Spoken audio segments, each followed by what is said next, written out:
Thank you guys so much for joining us today for this HubSpot CRM walkthrough. We are going to be talking about the CRM specifically, going about the structure, how to segment the CRM, and add in some automation. And as a reminder, this is an AMA, Ask Me Anything. So please feel free, if you have questions, just put them in the chat and we will get to those throughout the presentation and of course at the end as well. So we definitely want to be as engaged, interactive with you guys as you'd like to be with us. So don't be shy and ask any questions that you have. So for intros, I'm Kara. I work for Next City Marketing. We run the Sarasota HubSpot user group, and I'm our agency strategist. So I've been working on the HubSpot platform for just over 5 years now. So going over the CRM is something that I really love helping businesses do. We're a marketing agency by nature, but as things have evolved and the HubSpot product has grown, being able to help companies with their marketing as well as sales to really see full business growth from their marketing efforts has been a passion of mine personally. I'm also a nature lover and a dog mom. And without any luck at all, we'll be able to not listen to my dog bark throughout this presentation. Awesome. So my name's Brian. I'm a senior account manager here at Nextany. So I've attended many hugs as a Nextany employee. This is my second hosted hug event, so I'm excited to be here. Can't wait to see you guys in person as well once we are able to do that. But this has also been a great experience. So I started off in kind of the content SEO side of things when I first came to Nextany. It's been kind of a passion of mine, and I kind of evolved into like a PPC role, doing a lot more like senior account management, which is my role here. I have 4 years HubSpot experience, working at Nextany, being a HubSpot partnered agency. It's a big part of what we do with all of our clients, from websites to building out specific targeted campaigns for clients. So we have a lot of experience within this. And so a little bit about me: I'm a adult league hockey player. I play here in Ellington, Florida. I grew up in Michigan, so I'm a northern boy at heart. I played some hockey up there. And then also I'm a musician and a songwriter. Something that staying at home during this pandemic has allowed me and freed me up to just kind of like stay inside and write. So I'm excited that I've been able to do that, although I'd much rather be out playing the music. So excited to get through this presentation with you guys and answer your questions. Awesome. Okay, let's get started here. So agenda, we're going to go through the HubSpot CRM setup. So, what's the basic structure of the platform, just to make sure you guys have a good understanding of what exists, and then some options for modifying the CRM, keeping the CRM up to date, CRM data in relation to automation and reporting, and then of course, questions. So again, please don't be shy. Let's go through as many questions as we can to keep this engaging for you guys. So for the CRM setup, the biggest thing is making sure that you understand the structure of the CRM. So what are your options and what are you able to do in relation to contacts? So those are the individual contacts you have in the CRM, the people that you'd be going back and forth with and talking to on a daily basis, whether that's your leads, your current customers, your vendor partners, whatever the case may be. And then companies, for some businesses, if you're in the B2B space, the companies section of HubSpot is a little bit more meaningful for you than the B2C space may be. But if you have customers that you may have 10 to 20 people that work for one particular company that you would be liaising with in different ways, working from the company side of HubSpot to organize all those contacts associated with the companies in one spot can be a really good option. And then the deals section. So it's under sales and deals, and that helps you map out your pipeline for sales, how people generally go through your sales process when they're a lead becoming a customer of yours over time. And then from there, once you kind of understand all those options and those sections of the platform, it's figuring out which of those aspects you plan to use. One thing that we see people kind of get overwhelmed with a lot is they see, okay, there's the contacts, the companies, and the deals, and they feel compelled to shoehorn their business into all of those sections, even if it's maybe not a good fit for them. So that's not necessary. You can really start small and you can do a lot of things in one section. So generally the best place to start would be in the contacts, and then grow your process over time. It definitely does not have to be an all or nothing approach. And then our biggest recommendation that we've seen from years of helping people set up the HubSpot CRM is map things out and plan your use for the CRM before you import your contacts. It's a lot easier if you have the ability and the luxury to be starting with the CRM for the first time. It's a lot easier to go ahead and plan things out and figure out how you're planning to use the tool, what sections of the tools you're going to use before you import your contacts so that you can go in with more of a clean slate. But of course, we do understand that's not always an option. Sometimes people are in the CRM already, they've already imported their contacts, and then they kind of have that moment of, okay, now what? That's okay too. It's just kind of going back and maybe reverse engineering and figuring out where we can improve and then doing some adjustments and cleanup. So you're not dead in the water if you started with the import, of course, but it's certainly easier if you're able to make some plans before you go about that. And then this is just an example. This is a spreadsheet that we use all the time with our clients when we're trying to help them map that out. And it's pretty simple. You can just see it's as simple as figuring out, okay, these are the default properties that are part of the HubSpot CRM that I can easily make sense of and adopt into my processes. Of course, I need to store someone's first name and last name in the system. Because that already exists, I don't need to create a new custom property for that. I can just use what's already available to me.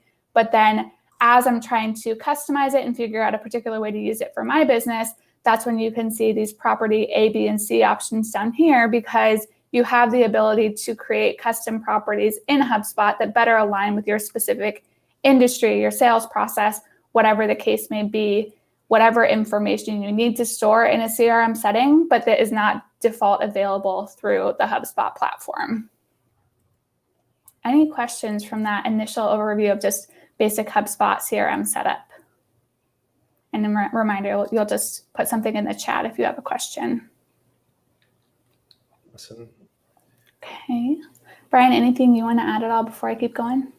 Yeah, I was just going to say, as HubSpot users, you guys may have already kind of gone through this process of setting up your CRM too. So if you have any questions as far as like ways that you guys have already, like when you went through that process, if there's anything that kind of stood out to you or any questions you had during that process, where maybe things now maybe seem a little like messy, or like you have questions about like ways to clean that stuff up, we're certainly here to help with that as well too, to answer any questions and clear that up. Yeah, absolutely. That's a good point. So then moving into modifying the CRM, and what I've done here, you can see all of these points are hyperlinked. We will share this with you guys as a follow-up, and these are all linked to knowledge base articles from HubSpot, because we use that even as people that have been using the HubSpot platform for 4 years, 5 years, we still rely on the knowledge base a lot just to make sure that we're understanding all the information that's up there. As the product updates, they do a great job of updating the information in the knowledge base. So figuring out what's available structure-wise, like we just went over, but then, how you can make changes to that or adapt it from there through the knowledge base can be a really great resource. So when we're thinking about modifying the CRM personally, the first point here kind of relates back to what I just went over through that spreadsheet. So it's about figuring out what custom properties you may need to create, and then also using things like the default properties that HubSpot already has. And one thing that's important to note with HubSpot's default properties is there's some properties that, like the first name, last name example that we went through, it's very clear that those are ones you should be using. And then there's other properties in the HubSpot platform that may be outside of your typical language of how you think through your processes, but that are important to include in your process moving forward, just so that you're getting the most out of HubSpot's tool. And I think the most important example for that, for me, is HubSpot's lifecycle stage field. So HubSpot's lifecycle stage field allows you to segment your customers and mark them based on anything from a subscriber through customer. So there's a couple other options as well, but if we just think of who's in our database of people that are subscribers, meaning they've subscribed to our blogs, people that are leads, marketing qualified leads, sales qualified leads, customers, if you're using HubSpot's field to identify and segment those contacts, it helps you with your reporting later on. You could, of course, create a custom property if you wanted for your different leads, lead status, whatever it may be. But if you use HubSpot's lifecycle stage field, it does allow you to take better full advantage of the platform, because that's a field that they've taken a lot of care to integrate into a lot of their reporting and dashboards throughout the platform.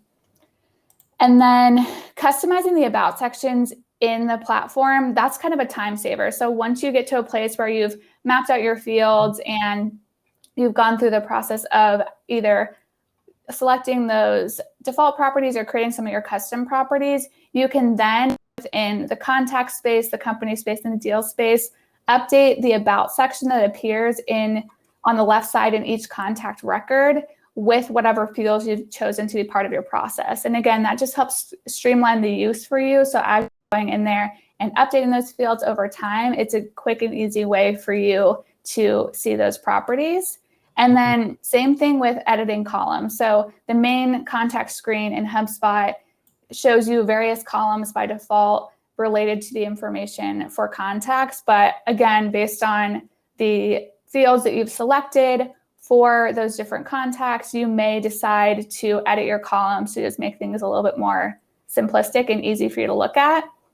And then you can also create saved filters to view specific groups of contacts, and you can create deal pipelines and deal stages. Now, one thing I just want to do for a second, just to show you guys that in a little bit more of a real-time example, is I want to pull open the HubSpot CRM here and just walk through some of that. So those about sections I was talking about are within a current contact, and they're about section. So you have the ability to come down here to view all properties, and then over here to set default properties. It pulls open your settings for you. You can then customize this. And that's something that's available at the contact, company, and deal level. And then if we go back here and look at editing our columns, if I come back to this main contacts page, I just come up here to table actions, edit columns, and then all those columns that were displayed for me at the top, I have the option to maybe remove some and then add in some additional options here to customize the view for myself. And again, that's what's displayed up here at the top. And then for the saved views, coming back over here, you can see that there's certain things like my contacts, so any contacts that are assigned to as a contact owner, or if I come over here to all views, my uncontacted contacts. So these are some standard views that HubSpot creates for you by default, but you also have the option to filter through your contacts by clicking more filters here, assigning some criteria, and then when you're finished, if it's something that you feel like you'd come back to on a consistent basis, you could save it to review for another time. Just gonna pop this back into present mode here. And then I guess we can go through the deal pipelines over here as well, but that's just under sales and deals. And again, these are the default stages that HubSpot selects for you, but you have the ability to come up here to board actions and then edit those stages there so that you don't have to fit your sales process into these stages. You can determine, okay, well, my sales process isn't 6 steps maybe before someone closes, it's 2 or 3. So you have the ability to make the sort of modifications to make this framework work for your business. Alrighty. Any questions there about modifying the CRM, or Brian, anything that you would want to add at all? No, I think that was great. Anybody has any questions?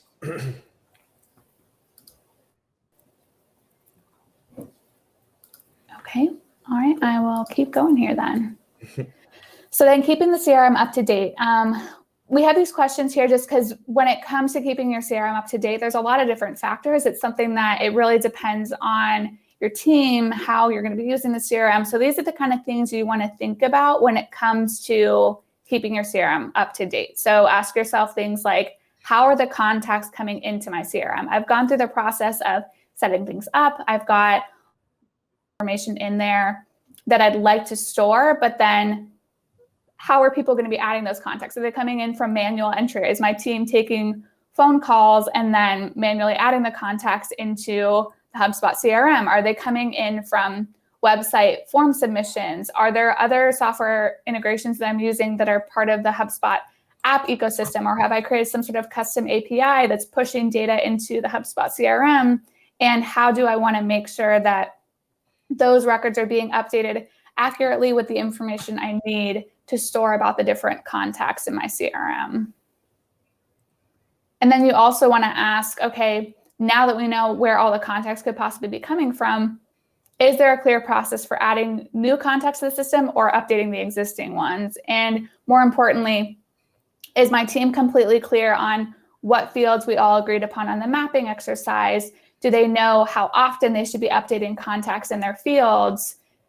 Is there an opportunity to maybe add in some automation so that my team has a clear process, but they're not having to manually update the fields all the time? These are all the important things to consider. And based on the questions here and here, that's how you really develop a process for how things go. And it's not necessarily a hard and fast rule about, you have to do things in real time. You have to do things, X, Y, and Z, but it is about consistency. So even if you choose to say, okay, well, we're actually going to only update these pieces of information on a monthly basis, try to stick to that cadence, just because if you have reports relying on that or other factors in HubSpot that could be relying on that updated information, setting up a process and choosing a cadence, whatever that may be and however it works for your business, it's important to stick to. If there's other parts of the workflow, maybe part of your marketing engine, maybe more of your sales engine that are hinging on that data existing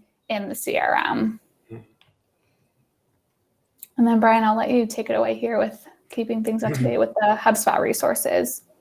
Sure. So at this point, we should have a CRM we can rely on with set properties, set processes, and as data comes in, there are situations where things can get a little bit messy, right? So HubSpot does have some great tools with that built into the system already. One of which is the merging duplicate contact records. So for those that do use HubSpot and have experience seeing a number of different contacts in your system, you may have noticed that HubSpot's been sending you some notifications saying, hey, you have 500 duplicate records in the system. It's pretty reliable. It's really easy to use, and we just have a link here to the knowledge base article for you guys to access that and kind of play with that yourself. And because there's definitely, especially with HubSpot, there's definitely a benefit to making sure that you're keeping your database clean, but then also for segmentation, reporting, it's important to make sure that information is staying. You want to rely on it. So. And then the other thing that we added here too is just using workflows to automate tasks and status changes. I know Kara hinted at this in the last slide a little bit. So, getting started with that, I think I would always kind of proceed with caution when it comes to automation, especially when you're making changes to your CRM. But there are kind of simple ways to get started with this, and HubSpot kind of does a good job of outlining ways that you can do this, especially within the CRM. Whether it's just setting up simple task reminders to sales teams, or maybe there's people that are doing specific actions on your website, and you want to have a status change on that contact or deal like that. These are things that workflows can work really well for. And then we actually created our own case study using a software called InCycle. It's a native integration with HubSpot, and it works really well. So we work with a lot of clients that, they'll use HubSpot for the kind of marketing lead management. And then they kind of have their own like sales accounting type of CRM, like a Salesforce or some external CRM or a CRM that they built themselves. And for us on the marketing side, right, it's really important to understand what's happening with the leads that are being created, so that we can really understand how things are working on the marketing side of things. So when you have two systems like that, it's really important to make sure that you're updating that information, and that can be really time consuming and typically is usually a manual process. So InCycle allows you to do a lot of taking one database, matching it with a database in HubSpot, and then making changes like updating lifecycle stage to customer or maybe adding some different information in. So this is something that saves us a lot of time, but it's also really helpful if you are a company that maybe isn't using the CRM all the way through the sales process, but have it for like marketing and stuff like that. So if you have any questions about that, we can certainly we can certainly talk through that further. I know that's a little bit, it's a little bit more of a step further, but it's definitely a useful tool, and we'll talk about it a little bit more within this presentation too. Yeah, and we've got this resource linked here, just like the ones before too, so you'll be able to see a little bit more in practice how we've used this platform before. And Brian made a good point. That's another thing for us as marketers in an agency setting. We've had the ability to be able to use the CRM as a marketing and sales engine because we use it for our agency, and then we also have some of our clients that do. But it's also important to note that a lot of us are marketers that are gathering contacts, but we don't always have full control over the sales process. So in those cases, it is important to try to get as much of that sales data, and then of course make it as easy on yourself as you can to get that information into the CRM so that you can keep doing segmented contextual marketing. You know, if someone becomes a customer, you probably don't want to send them your marketing emails anymore, things like that. So getting that data into the CRM and figuring out processes for that too is really important. Okay. Awesome. Any questions there at all? Alrighty. I have a question for you, Kara, actually. Okay, go for it. All right. I guess, how would you recommend getting started with automation and workflows with HubSpot for people? Specifically related to the sales side of things in the CRM? Yeah, I guess to the CRM specifically.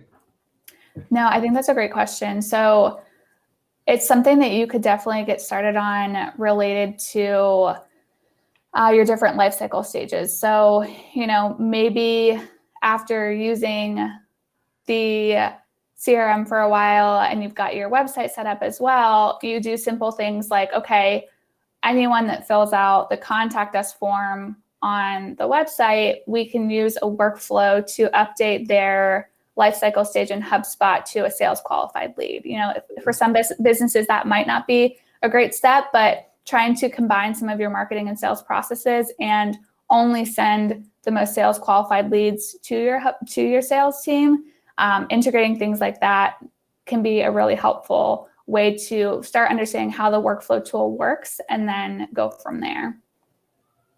Awesome. Okay, so CRM automation. So great question coming into our automation topic here. So Brian, is there anything that you want to get in here, or do you want me to take it away? Yeah, so I was just going to kind of talk a little bit about, you know, the ways that you can automate within the CRM, right? So HubSpot has some built-in automation. I know, you know, as it mentions here, like, you know, we talked a little bit about this too, as deal stage close one. If you move a deal stage to close one, that automatically updates the lifecycle stage of the contact that's associated to customer. So there's simple automation built into kind of like the standard default processes that HubSpot kind of intends you to use, how they intend you to use the CRM. And as we mentioned, there's also ways for you to kind of create some of that automation yourself, based on, again, like every business is different, right? And we work with a variety of different businesses within a variety of different industries that, you know, their processes vary so much. And I think for some, it's like really important to make sure that you have a deal created as soon as a contact is created. And so in that instance, you know, you could use the HubSpot workflow tool to, as soon as a contact's created, you know, through a phone call integration or through a contact us form creation, you may want to move that contact immediately into a deal and associate that contact to a deal. And in some cases, you don't want that, right? And you just want that to send them a notification to their sales team, have the sales team follow up, and there's a process of qualifying before they even become a deal. So there's ways to kind of, you know, of course, it all really depends on what your business's process is, like what that kind of sales journey looks like for the leads coming in, to kind of make that decision. But yeah, Kara, do you want to take it from there? Yeah. So there's also, you know, like Brian said, we can use lead scoring. So with lead scoring, you have the ability to assign a particular score based on different activities to a contact in the CRM. So, you know, you may decide people that view 5 pages or more on your website deserve some sort of qualifying metric. And that's kind of the impact of lead scoring. You can do things like you can see information like form submission very readily available within a contact record, but some of those more passive behaviors like viewing a certain number of pages or watching a certain percentage of a particular video on your site, that's information that exists in the CRM, but you generally have to be looking for. So if you set up criteria that you can then be pinged when people are starting to take those actions by using a function like lead scoring, it can be really helpful. Okay. Any questions on? Great question. So Kalina asked, how should you revisit and reevaluate workflows? So I think what's really important to understand is the more data you have coming into your CRM, the more you understand how things are really working. So if you're in the structuring and planning side of things, you're really setting things up on how you think they're going to work. And then as your data starts coming in, you get a better sense of how things are actually working. You see how things are coming through the pipeline. You see how your sales team is interacting with certain leads.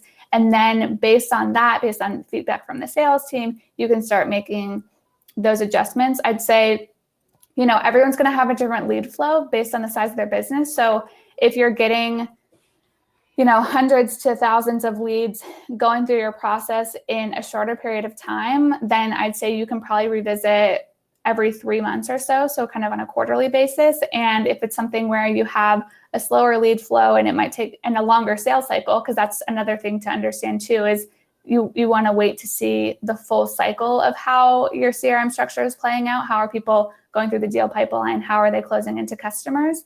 And then it may be something you revisit on more of like a 6 month to maybe even annual basis. But it is something that's a little variable based on the lead flow you have coming in, and then generally the length of your sales cycle. But I think as much as you may not revisit to reevaluate on a very frequent basis, I think it's something that you kind of always want to keep tabs on, especially when you initially set up any sort of CRM structure or even any sort of automation.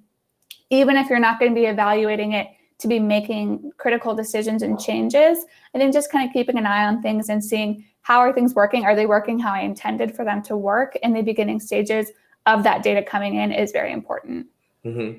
Yeah, I like that question a lot too, because when you're getting started, you're making a lot of assumptions too about like what works and what doesn't work, or like what, I guess when you're lead scoring or something, right? Like you're kind of assigning value that you may not really know the true value of what that is. So it's good to keep an eye on those things too, because if your sales team is overwhelmed with leads volume that's coming in, and they're like, a lot of these leads just aren't ready, it's like, kind of taking a step back and reestablishing what that looks like is really important too, so that you can make sure that your sales team is getting only the most qualified leads, and that marketing can kind of hold on to maybe some of those that aren't quite ready yet, keep them in email campaigns or whatnot. So yeah, definitely good to revisit it in those instances too.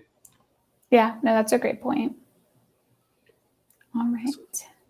So then moving on to CRM reporting.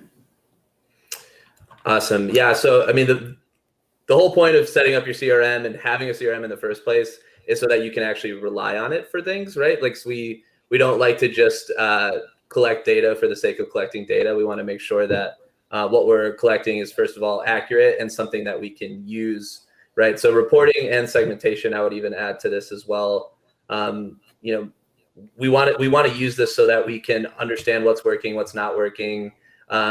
We can rely on it for marketing campaigns moving forward, and have like reliable segmentation of, if you've set it up the right way and you understand that, for segment A, these 5 content offers or 5 forms on your website are associated with them, and that you want to follow up with those people with a specific drip campaign. Like, if you don't set things up the right way, you can't really rely on your CRM to do that. So I think, the first half of this, if you were to take away anything from this whole presentation, I would definitely take away the first half of it, of really making sure things are set up correctly, making sure that you guys are understanding processes of your sales team, so that once we get to reporting, you can actually use this data to your benefit. So that would be kind of the biggest takeaway I would take away, come away with when it comes to reporting, is none of it matters unless you do the first parts right. Anything to add to that one, Kara? Yeah, I mean, I agree. And I think it's something that it can be a challenge for a lot of people, because whether you're in a marketing role or a sales role, there's always some sort of reporting expected. Your leadership team is always going to want to understand how are things performing. But if you are dependent on information to do that reporting that's not being provided, or maybe it's not being provided consistently, it does put you in a position of not being able to really fulfill that need, or not being able to report on the most important KPIs or metrics for your business because you don't have the data. So even just understanding that as part of the conversation. So as those requests for reports come in, you're able to have that conversation and say, hey, I would love to report on that. I'm excited to be able to see that information, but this is what we need to do. This is the kind of process we need to create to make that a sustainable effort. What are some of the main mistakes you see people make when setting up their CRM? So I think the main thing that we see is probably just trying to get into it too quickly. And I think that kind of relates back to the point that we talked about in the beginning about, okay, we've signed up for a new CRM product. Let's import all of our contacts and then figure it out later. So let's get every contact that we know of, we've contacted in the past, into this platform, and then figure out what we're going to do with them for there. So that's just not the approach you'd want to take. If you have the opportunity to set your CRM up correctly from the beginning, and we'll get into some tools and resources at the end that could be applicable to this, and I'll just go ahead and jump ahead to that conceptually, and we can circle back to what those are specifically. But you may say, okay, well, I have a list of 30,000 contacts, and that list spans anywhere from 5 to 10 to 15 to 20 years old, and I have email addresses for all of them. One thing you may want to do related to that is you may want to use a tool like Kickbox, which we'll get into that and show you later, to help me understand, are those even valid email addresses anymore? If I can save myself time and money, if I can create a cleaner and less daunting database for my team before I put these contacts into a CRM setting, then go through that process, do a contact cleanup, and figure out how you can narrow that down so that you've got the cleanest list of contacts and you've got the correct process set up before you go ahead and import those contacts into the system. Mm-hmm. Brian, anything you'd add there? Yeah, I would definitely add in, and I think we spoke about this a little bit earlier, is just, I would say like over automation too is something that we see a lot of. I think we would all like for our jobs to be automated in one way or another, and with a lot of the tasks that we do. But we see this mostly, I think, with a lot of like acquired databases too. I think people are excited to kind of get in and kind of build their own processes. But with building on top of something that already exists, it can be kind of complicated, not understanding what's already being triggered with automation. Am I, adding a layer that's going to maybe ruin something elsewhere? It's, it is kind of playing a game of Jenga where it's like, you want to kind of pull the right piece without the whole thing toppling over. But especially from the start though, I would just advise, like, don't over automate, start simple, and get into a place where you're really confident with what you're changing in your CRM and what that means for ongoing process with your sales team, adding information and adding data into the CRM. When you're, structure, if you guys have, landing pages with different forms being added in, just understanding what does that mean when someone fills out that form? What is your automation doing with that contact in your CRM?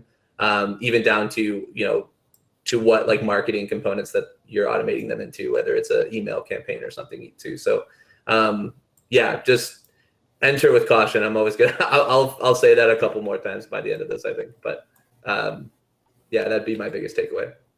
Yeah, I think that's a great takeaway as well. I'm glad you brought that up. Alrighty.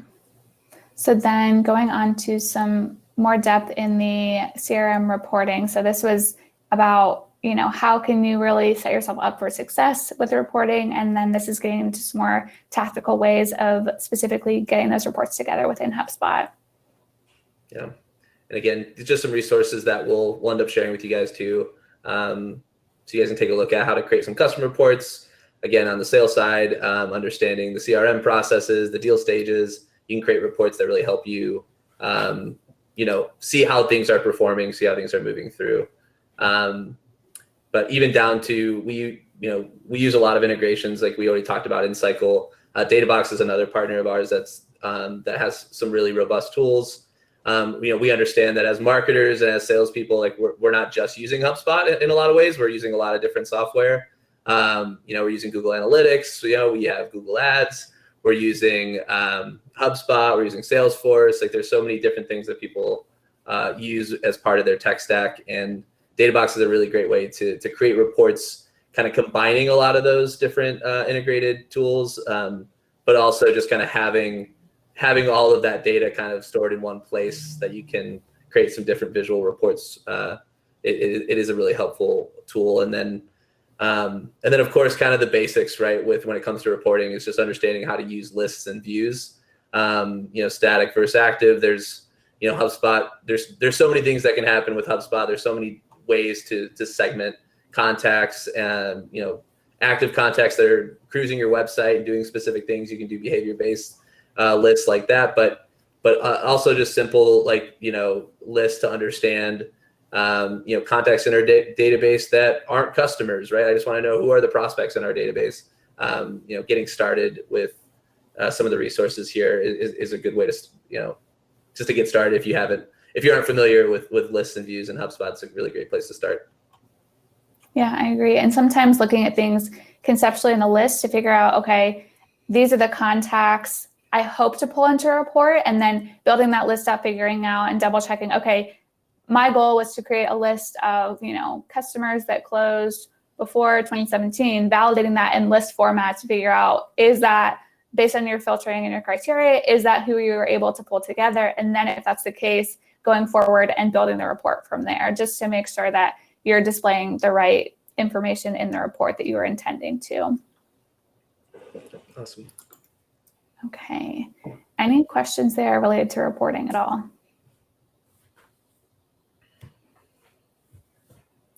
Alrighty. So, based on Megan's question, I went ahead and brought up Kickbox a little earlier in the presentation, but that's a tool that, again, whether you're getting started for the first time with a new CRM and wanting to get a clean start with your list, or even if you've been in your CRM setting for a couple years and you've noticed that maybe your marketing emails are getting bounce rate, or, your contacts really aren't engaged, whatever the case may be, circling back and running your contacts through Kickbox, particularly if you're in a B2B setting. So maybe you've been in the HubSpot CRM for a couple of years, but you've been using it more from the sales side, and now your marketing team is going to be getting into the system. It would be important to make sure those B2B contacts, it's an industry-based business model. It means that there may be some churn in contacts. People have moved on to other positions. Going ahead and doing a campaign to clean up your contacts using a tool like Kickbox before you send those emails, so that you're getting that high deliverability rate, you're not getting the high bounce rate for those emails, is a worthwhile effort. HubSpot has also recently rolled out their Operations Hub, and there are a couple really great options in there for pushing and pulling data from other ecosystem partners. So HubSpot has a really great app partnership program, and they've got lots of other tools that integrate into HubSpot. Some of them have native integrations that work really well with marketing and sales. Some of them have been made even better by this Operations Hub. And then, some you may be in a position where you're only having to integrate them with an API, just something a little bit more custom. But exploring the Ops Hub and figuring out, is a current tool that you're using that could be adding value to your CRM by pushing information into it on a more automatic basis versus manual? Is that a consideration? Or do you have an API set up, but now with the Ops Hub, there's resources in there that you could maybe transition to another tool that does a similar function, but you have the freedom to do it based on a native integration that's set up by the two software companies, rather than something custom that you had to set up and probably update a lot over time. And then I'll let Brian take the lead on this InCycle database health assessment tool here, just kind of explain what that's about. We might have lost Brian.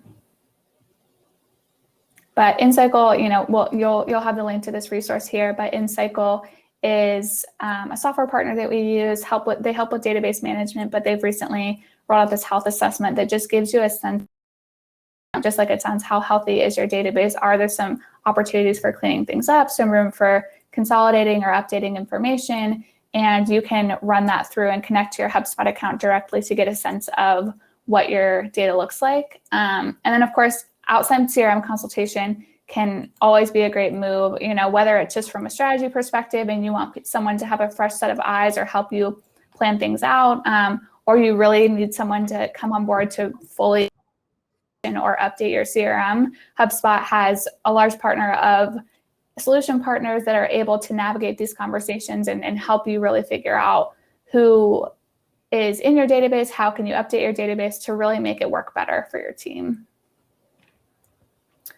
All right.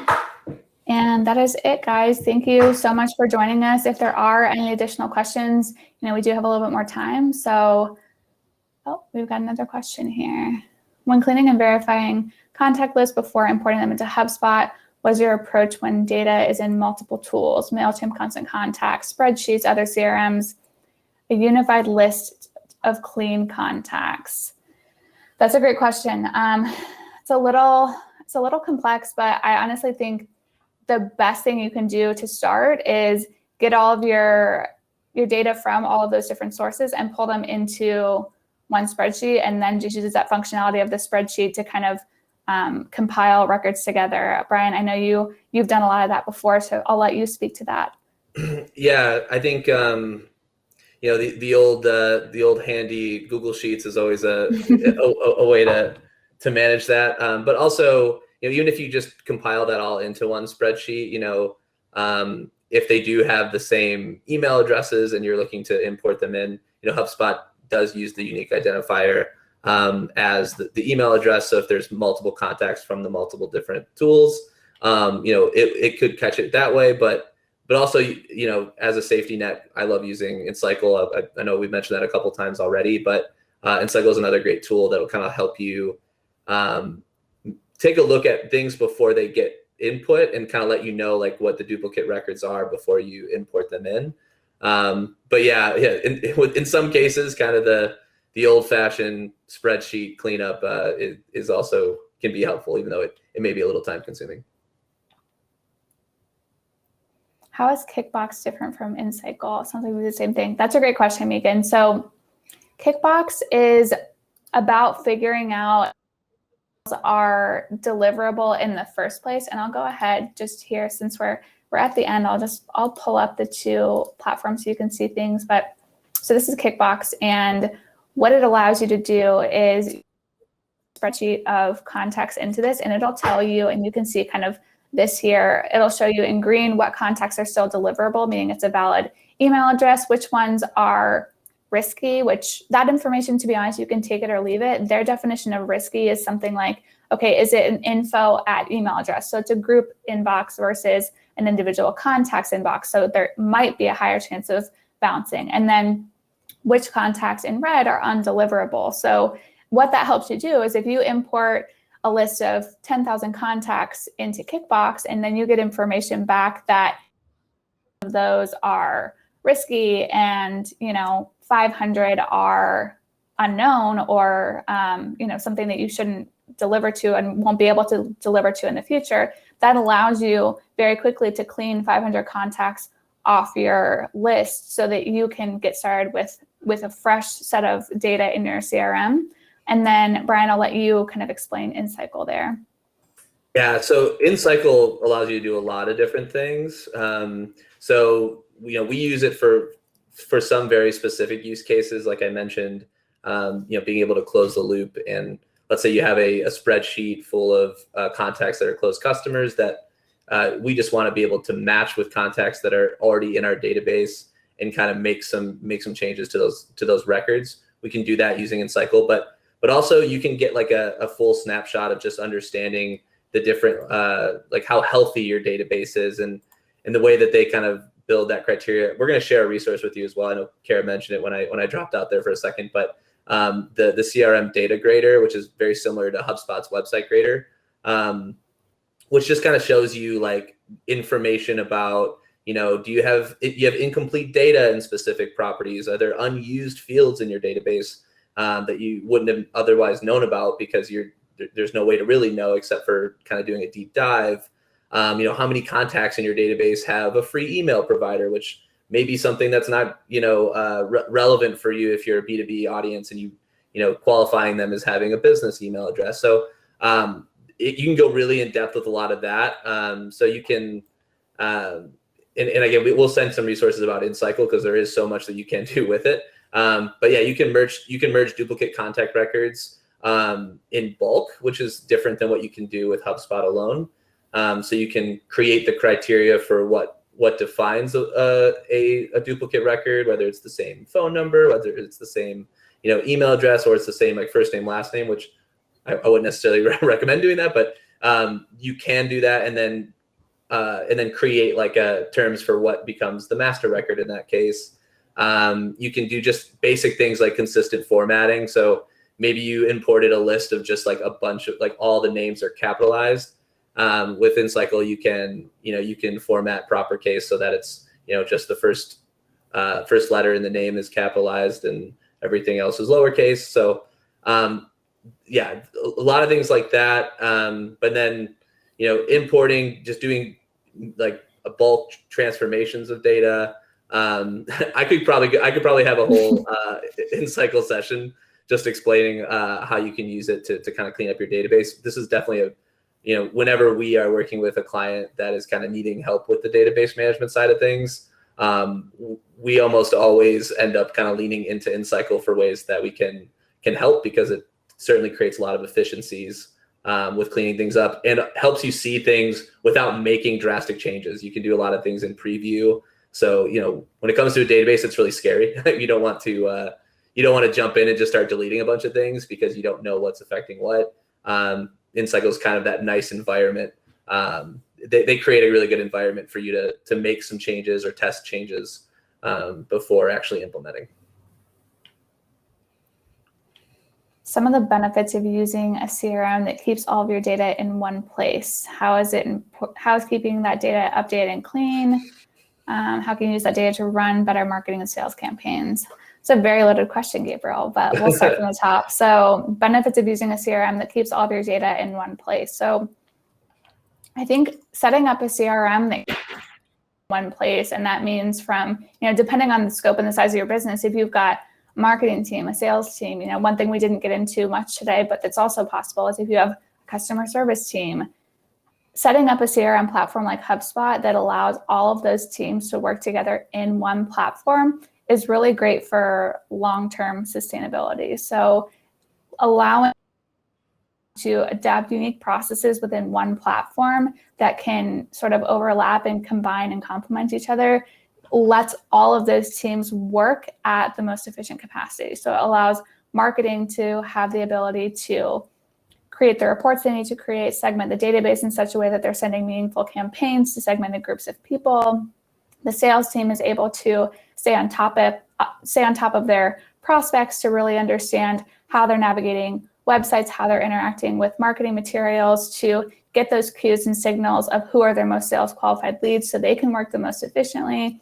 And then customer service also has all that historical data and information on how marketing and sales interact with the contact, so that if they're on a website chat or send some sort of support email, they're again in the same system and fully understand the experience that person has gotten in the past, so that they can best help them moving forward with the most contextual and relevant information related to that person. So those are certainly the high level benefits of having everything in one place. And then important, keeping that data updated and clean. It kind of relates to all of that, right? So if all those teams are working together, they're all relying on the data or different types of data from everything. And then, if marketing is relying on a particular field in the CRM to be updated to trigger a marketing nurturing sequence to help sales close more sales qualified leads, if they need sales to update that field to trigger the workflow to nurture the leads so that sales doesn't have to do it manually, you can see right there, that's a complicated circumstance, but it hinges on some responsibility from the sales team to help marketing accomplish the goal of bringing them more sales qualified leads. So if there's not that process in place, if there's not the accountability and the team camaraderie to keep the CRM up to date, then those processes are kind of set up all for naught because the data is not being put into the system to make everything flow correctly. Yeah, and just, sorry, I was gonna say, just to add to that too, I think, having everything in one place too is like, obviously marketing and sales definitely, they need to be talking, and there needs to be an understanding of like what's still marketing, what's in sales. And if you have everything in one system and your sales team is working that CRM, the marketing team is getting instant feedback of what's working and what's not. And that helps them make decisions to drive better quality leads to the sales team. So, and an example of that is that, we worked with a client in the past that they generated a ton of leads from paid social, right, from Facebook ads. And they noticed that, we aren't closing these leads into customers at all. And if we didn't have that information or that data, we would just keep plugging away at the Facebook train because we're like, leads are coming. We're getting a ton of leads from Facebook. But seeing the full picture and understanding that they're not closing any of these into customers, this isn't the right channel for us. Let's move our marketing dollars into something that is going to drive actual results for us. So being able to see that complete picture from from the marketing and sales side of things, it helps create better ROI and helps drive the right efforts ongoing. No, I agree. And I think that ability to do that analysis to potentially decrease some paid ad spend, or, my example of a workflow that could nurture leads into more sales qualified lead comes in full circle to answer that question of what Gabriel is asking of how can that data help us run better marketing and sales campaigns? If you have the opportunity to set up automation to more automatically nurture leads towards sales qualified leads, or decrease ad spend in one area to maybe inject that budget into another area that's working really well for you, that creates a really great system where your teams can work really well together and make the most out of their positions and responsibilities.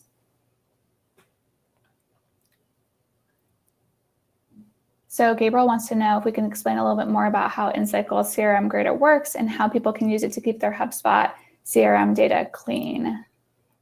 Yeah, so I tried to pull up an example before we got on here, and it's just taking a little bit to actually read the data from a sandbox account that we have, but and we can definitely send over some resources and a video where the voice will be very familiar to all of you because it's me. It's me in the videos.